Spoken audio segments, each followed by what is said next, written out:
ছেলে মানুষ কাকে বলে জানেন? যে তার নিজের কলিজা ছেঁড়া কষ্ট ভাতের লোকমার সাথে প্রতিনিয়ত গিলে খায়, তাকে ছেলে মানুষ বলে। একটা ছেলে যখন বড় হয় সে তার নিজের বাবাকে গিয়ে এই কথাটা বলতে পারে না, বাবা আমি প্রচুর পরিমাণে ডিপ্রেশনে আছি, আমি অনেক সমস্যার ভিতরে আছি, আমার একটু তোমার সাপোর্টটা দরকার, কারণ তোমার ছেলের তুমি ছাড়া এত আপন তো আর কেউ নাই। বাবা তোমার ছেলের মাথায় একটু হাত বুলিয়ে দাও, সামান্য সময়ের জন্য হলেও তোমার ছেলেকে একটু বুকে টেনে নাও, তুমি যদি একটু আমাকে তোমার বুকে টেনে নাও তাহলে আমার কষ্ট অনেকটা কমে যাবে। ছেলেরা এই কথাগুলো কখনোই তাদের বাবাকে গিয়ে বলতে পারে না। ছেলেরা কখনো নিজের মাকে জড়িয়ে ধরে কান্না করতে পারে না, because people say boys don't Cry. ছেলেদের মুখে কান্না মানায় না, এ কারণে ছেলেরা নিজে কষ্টে পড়লে কাউকে একটু কান্না করেও বলতে পারে না। খুব খেয়াল করে দেখবেন, একটা ছেলে খাবার খাওয়ার আগে যে কখনো প্লেটটা ধুয়ে খাবার খায় নাই, এই ছেলেটাও নিজের সবটা দিয়ে চেষ্টা করে নিজের ফ্যামিলি, নিজের প্রিয় মানুষটার মুখে হাসি ফোটানোর জন্য। অনেক ছেলে দেশে পরিশ্রম করে,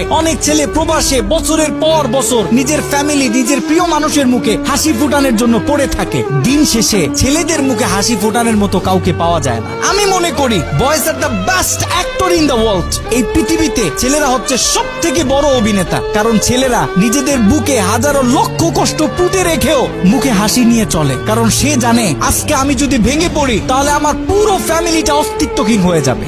ছেলে মানুষ কাকে বলে জানেন? যে তার নিজের কলিজা ছেঁড়া কষ্ট ভাতের লোকমার সাথে প্রতিনিয়ত গিলে খায়, তাকে ছেলে মানুষ বলে। একটা ছেলে যখন বড় হয় সে তার নিজের বাবাকে গিয়ে এই কথাটা বলতে পারে না, বাবা আমি প্রচুর পরিমাণে ডিপ্রেশনে আছি, আমি অনেক সমস্যার ভিতরে আছি, আমার একটু তোমার সাপোর্টটা দরকার, কারণ তোমার ছেলের তুমি ছাড়া এত আপন তো আর কেউ নাই। বাবা তোমার ছেলের মাথায় একটু হাত বুলিয়ে দাও, সামান্য সময়ের জন্য হলেও তোমার ছেলেকে একটু বুকে টেনে নাও, তুমি যদি একটু আমাকে তোমার বুকে টেনে নাও তাহলে আমার কষ্ট অনেকটা কমে যাবে। ছেলেরা এই কথাগুলো কখনোই তাদের বাবাকে গিয়ে বলতে পারে না। ছেলেরা কখনো নিজের মাকে জড়িয়ে ধরে কান্না করতে পারে না, because people say boys don't Cry. ছেলেদের মুখে কান্না মানায় না, এ কারণে ছেলেরা নিজে কষ্টে পড়লে কাউকে একটু কান্না করেও বলতে পারে না। খুব খেয়াল করে দেখবেন, একটা ছেলে খাবার খাওয়ার আগে যে কখনো প্লেটটা ধুয়ে খাবার খায় নাই, এই ছেলেটাও নিজের সবটা দিয়ে চেষ্টা করে নিজের ফ্যামিলি, নিজের প্রিয় মানুষটার মুখে হাসি ফোটানোর জন্য। অনেক ছেলে দেশে পরিশ্রম করে, অনেক ছেলে প্রবাসে বছরের পর বছর নিজের ফ্যামিলি, নিজের প্রিয় মানুষের মুখে হাসি ফোটানোর জন্য পড়ে থাকে।